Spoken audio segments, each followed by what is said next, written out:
ang Panginoon. Welcome po sa ating session 4.1. Ayan. So we are now on our week 4 dito sa ating shepherding training or schooling. Ayan. So ngayong araw po pag-uusapan natin about strengthened in God. So dito po pa rin po tayo sa doctrinal ha. So ang book natin sa doctrinal ay yung Pastored in His Love. Okay. So, pang-apat na session po natin ito. Okay. So, strengthen in God. Sabi po sa Psalm 23 verse 3, ang ating pong verse. In connection po ito sa mga previous verses natin sa Psalm 23, no?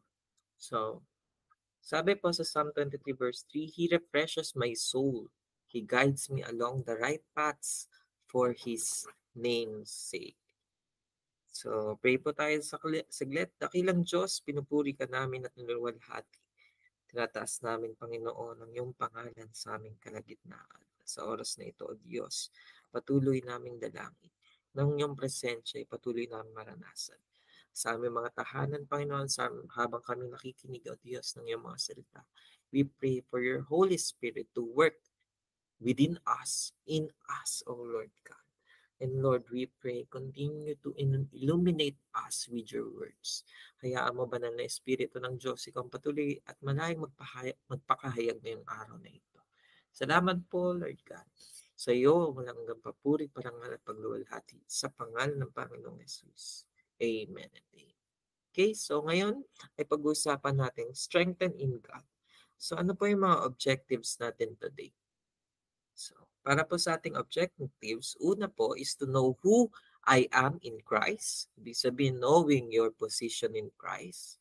Pangalawa, to understand the spiritual forces at work in the old man. So, we are from the old nature. No? Ano ba yung mga spiritual forces that is working from our old nature na we need to gain victory over those things. So, yun po yung isa sa mga pag-uusapan natin.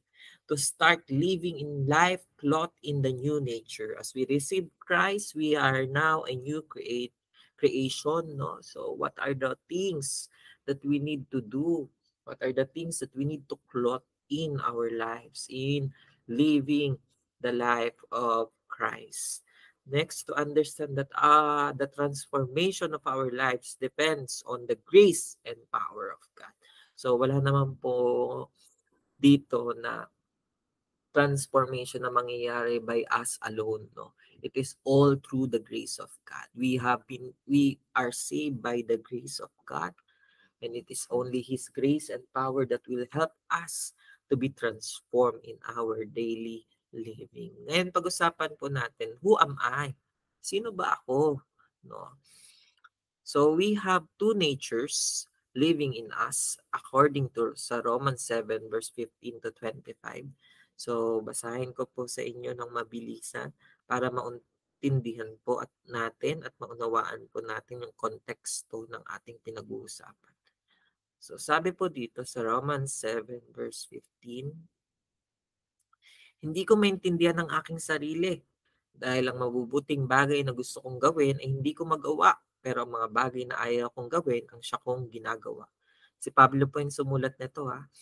At kung ayaw ko ang ginagawa kong masama, ibig sabihin nito ay sumasang-ayon ako na tama nga ang sinasabi ng kautusan.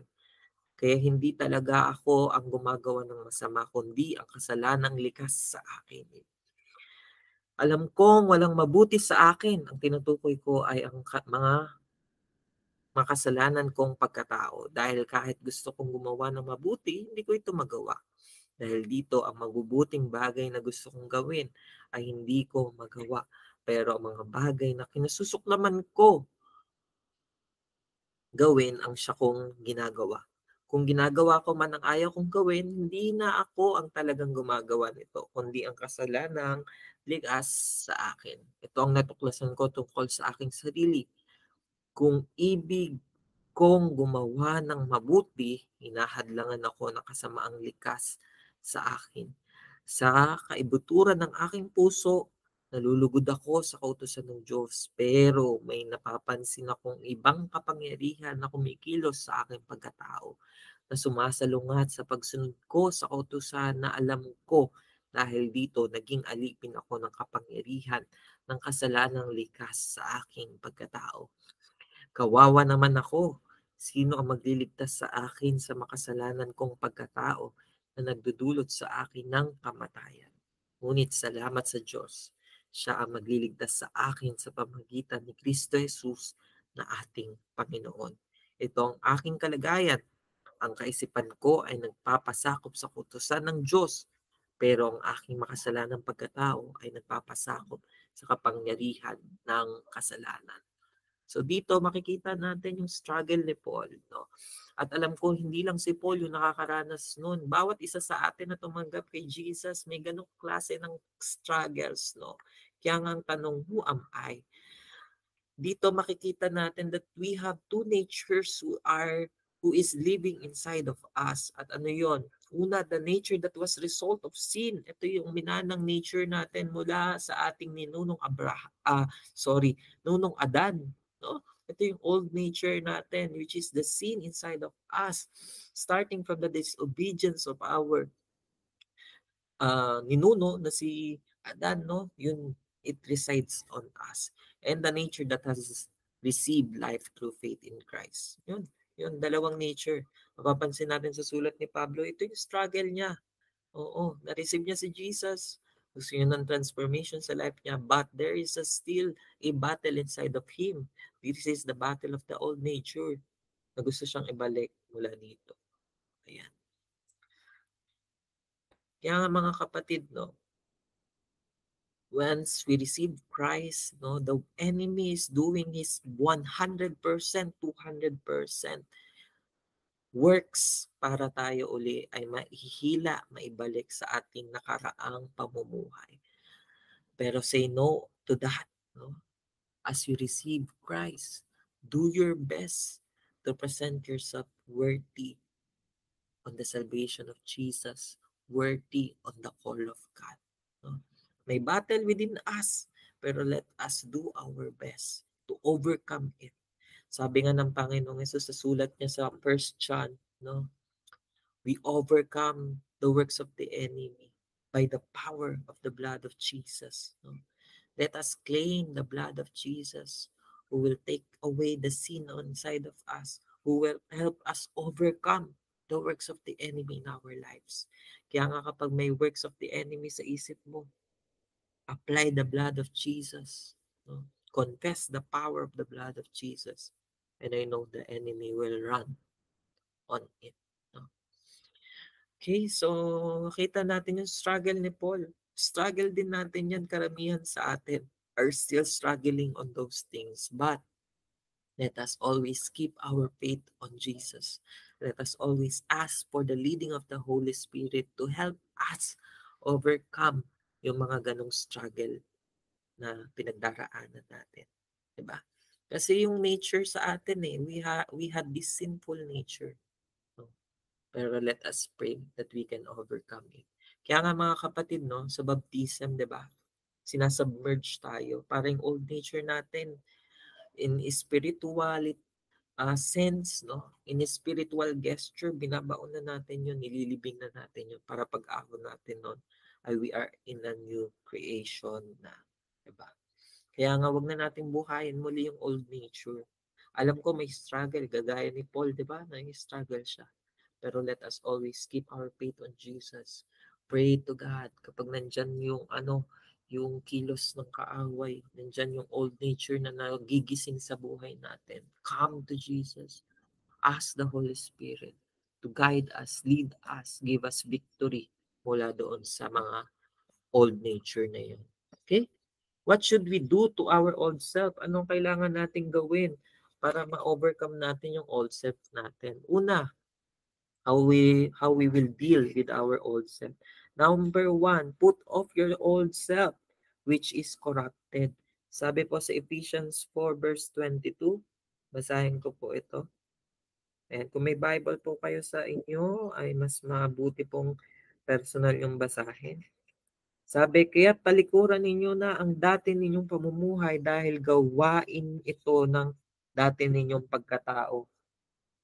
Ang pagkataong ito ang siyang nagpapahamak sa inyo dahil sa masasamang hangarin na dumadaya sa inyo. Dito tinuturuan tayo na ano daw gagawin natin. Talikuran na natin. No? Huwag natin buhayin muli yung ating nakaraang pamumuhay. No? Tanggapin natin yung pagbabagong inilaan ng Diyos para sa atin. Pangalawa, therefore each of you must put off falsehood and speak truthful to his neighbor. No? Diba? Madalas yung old self natin, may challenge pa tayo sa paraan ng ating pananalita. May mga bagay pang kailangan baguhin, no? So, let us always learn to speak the word of truth, lalo na sa mga kapwa natin, di ba? And it will always start by the renewing of our mind. Kaya nga sabi sa Romans 12, no? Let us renew our mind, no? So that we can live a life of holiness according to the will of God. Okay? So, yung speaking kasi result yan ng mga bagay na nasa isip at nasa puso natin. Kaya nga kapag may mga corruptible pa sa isip at sa puso natin, we need to be renewed by the word of the Lord Jesus. Do not let the sun go down while you are still angry. Ayan, di ba? Old nature natin yan. Normal na nagagalit tayo. Si Jesus nga nagalit siya. Pero ano ang meron sa galit ni Jesus?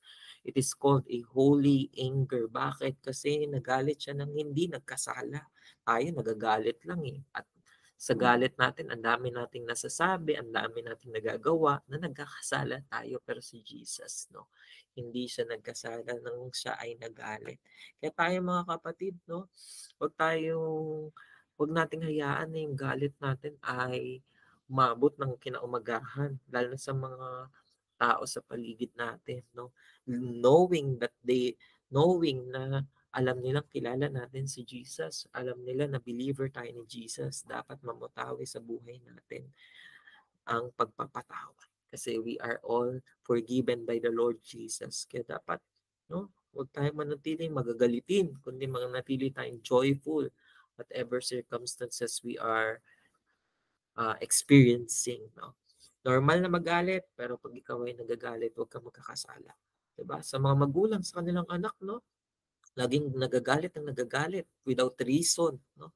Dapat we explain why we are angry with them, no? And we are not angry with them themselves, no? We are angry by their actions, no? Dapat ganun. We emphasize, no? Okay, so do not let the sun go down while you are still angry, no? Kasi dapat ay ma-release tayo mula sa galit, kundi ma-release yung forgiveness inside of us. Kasi old self yan eh. Old self yung magagalitin. Okay? Do not give the devil a foothold. Huwag mong hayaan na yung kaaway ay magkaroon ng puwang, pwesto sa buhay mo. Huwag nating hayaan na yung kaaway magkaroon ng butas sa buhay mo, sa puso mo. Kaya nga, alam mo, unang sinasakyan ng kaaway, angry. Kaya dito tinuturuan tayo to forgive. No? Ilang beses na tayo magpo-forgive? 7 times 7. No? Okay? So dito, 7 times 77, di ba? Doon pa lang tinuturuan tayo, dapat matuto tayo magpatawad. Kasi isa yung paraan para yung kaaway ay makapasok sa atin. Kaya nga sa number 4, no, huwag kang gagawa ng paraan para yung kaaway ay pumasok sa atin. Panglima, do not steal any longer, work instead. Ayan, no, mga kapatid, no, bilang mga taong binago ng Panginoon, di nakasama yun sa new nature natin yung pagnanakaw. Okay? Dapat ay magkaroon ng renewal sa atin as a believer of Jesus. Okay? Kasama yan sa 10 Commandments, di ba? Do not steal. Oo. At alam mo, saan pa natin minsan ninanakawan ng Lord? Sa tithes and offering natin. Sa tithes pala, sorry. Sa offering kasi bukal yan eh. Pero yung tithes natin, kay Lord yun eh, no? Dapat hindi natin nakawan ng Lord doon. Okay? So, do not steal any longer, work instead. Alam mo, sabi sa Bible, huwag pakainin ang tamad. Diba? Kaya matuto tayo magtrabaho para sa kaluwalhatian ng Panginoon. Doon nalulugod ang Lord. Okay? Do not let any unwholesome talk come out of your mouth. Old nature pala yun kapatid, no? Kapag may mga sinasabi tayong hindi mabuti, hindi ayon sa salita ng Panginoon, mga unwholesome talk na labas sa sinasabing attitude na dapat meron tayo according sa Bible, no? So, ayan eh, no? Minsan ganun tayo, 'di ba? Yung napapasarap yung chika, napapasarap yung kwentuhan, no? Nakakalimutan natin na yung mga bagay na sinasabi natin ay hindi na pala nakakalugod kay Lord, 'di ba? Diyan din ako minsan nadadali. Yan eh, sa mga unwholesome talk. Pero alam nyo, natutunan natin, no? Na i-let go yun, yung mga old nature na yun. Let us repent yung mga bagay na sinasabi natin. Hindi ayon sa Bible, ayon sa sinasabi ng Panginoon. Repent on those things, come to God, and let our words, let our mouth speak the word of truth, gaya ng sinasabi sa number 2. Speak what is glorifying God. Okay?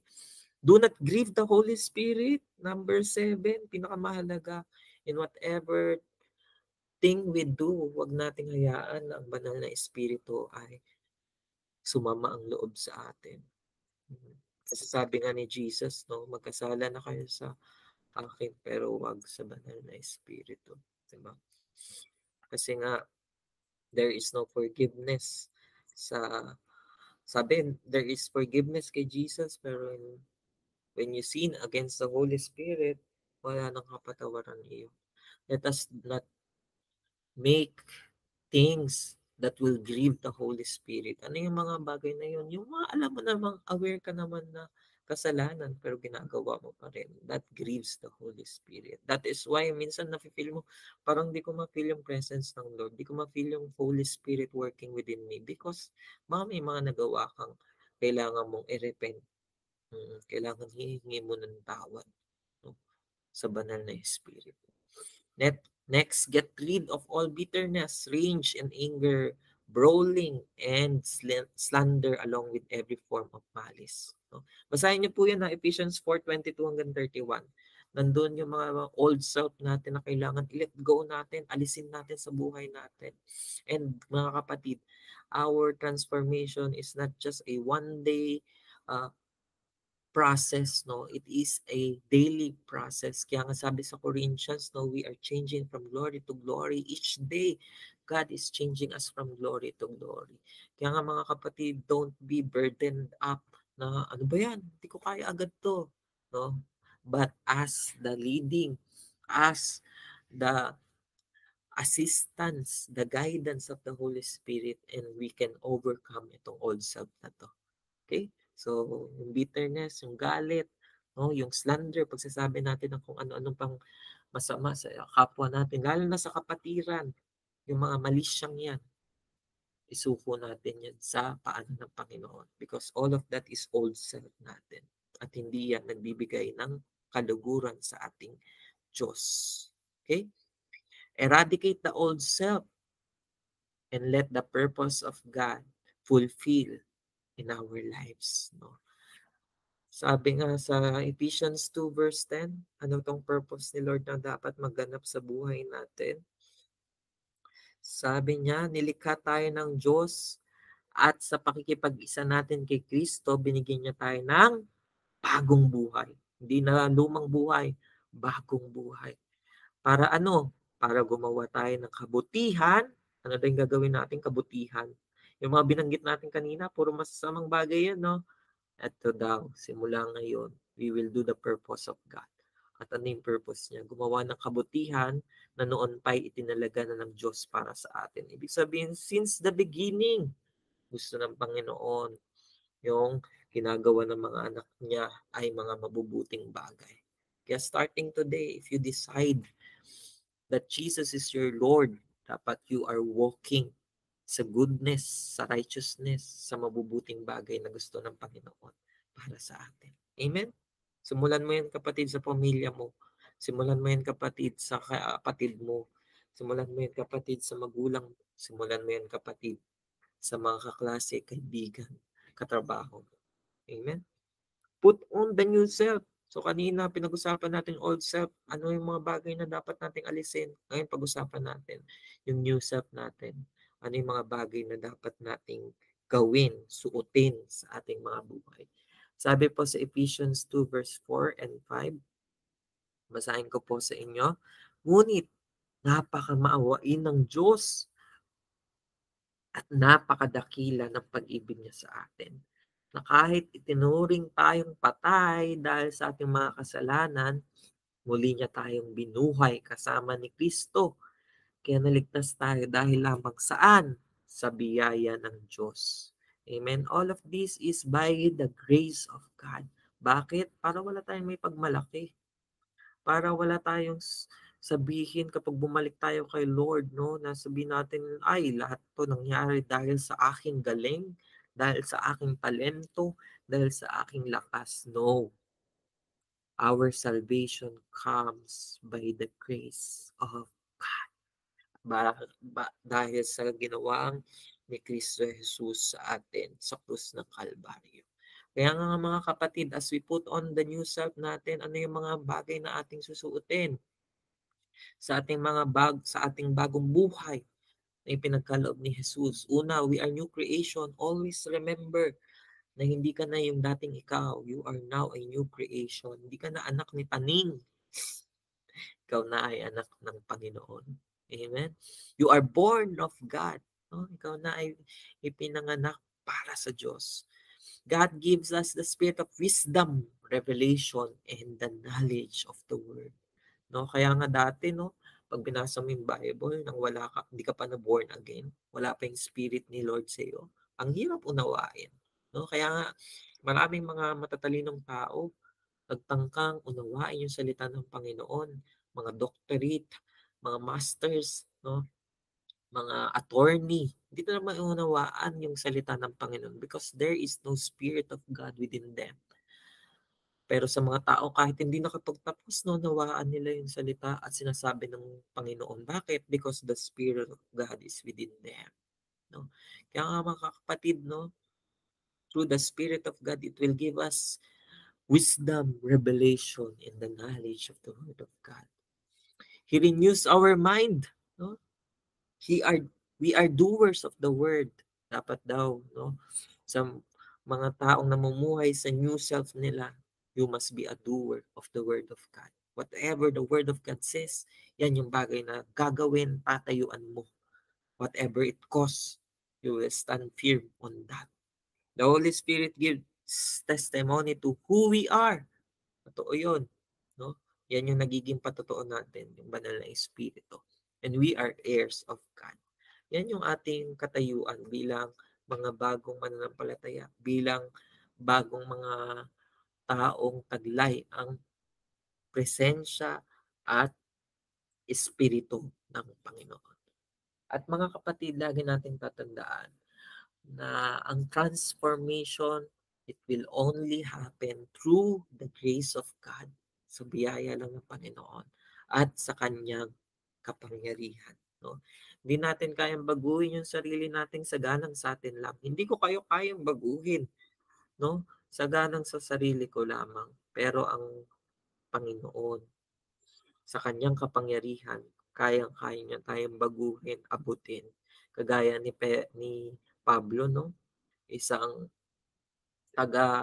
kilalang manunuligsa ng mga Kristiyano, mga followers ni Jesus, pero by the power of the Holy Spirit, by the power of Jesus, nagkaroon ng transformation sa life niya.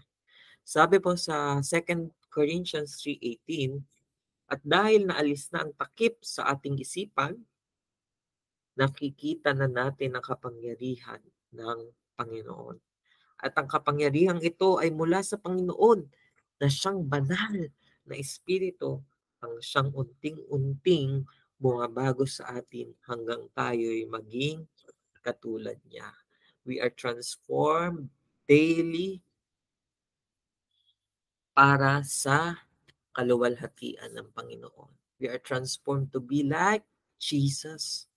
The very character of God ay makita at mangyari sa buhay natin. Kaya nga mga kapatid, through that, no, through the power of Jesus, we can be more than conquerors. Saan tayo magiging mananagumpay? In temptation. No? God can give us a way out of the temptation. Kung si Jesus, he overcome temptation, how kaya rin nating ma-overcome yun sa tulong ng banal na Espiritu ng Panginoon, sa tulong ng kanyang kapangyarihan. We can be more than conquerors through the treasure, the Word of God in our hearts. No? Kaya nga mga kapatid, let us always fill our hearts, our mind, our lips with the Word of God, because that will give us victory and success sa buhay natin. Keep watch in prayer. Our prayer is our weapon against the enemy. No? Okay? Kaya nga mga kapatid, no, lagi tayong manalangin. No? A prayerful man is a powerful man. No? And last, submit to God and resist the devil. Sabi nga sa kanta, no, yung otokso, layuan mo ako. No? Pero dapat tayo yung tumatakbo sa tukso. And we must always submit ourselves to the will of God. Next, we can be more than conquerors by overcoming our faith. Okay. So, ang ating pananampalataya ang patuloy na magbibigay sa atin ng katagumpayan laban sa lahat ng gawa ng kaaway. Sabi po sa 1 John 5 verse 4, basahin ko po sa inyo at dito po tayo magtatapos. 1 John 5 verse 4. Sapagkat ang bawat anak ng Diyos ay nagtatagumpay laban sa mundo. Pagtatagumpayan niya ito sa pamamagitan ng ano? Ng kanyang pananampalataya. We can overcome the works of the enemy through our faith on the Lord Jesus, on His works in our lives. Amen? So, strengthen in God, ang ating kalakasan, ang ating katagumpayan ay matatagpuan lang natin. Walang iba kung hindi sa Panginoon. No? Walang ibang makakapagbigay ng kalakasan sa atin, kundi ang Panginoon lang at ang kanyang presensya. Kaya let us always find strength to the Word of God. No? Ano man mga temptation, works of the enemy, we can overcome it through the Word and promise of God. Manalangin po tayo. Dakilang Diyos, maraming salamat sa iyong mga salita. Salamat, Panginoon, sa iyong mga tinuturo sa amin.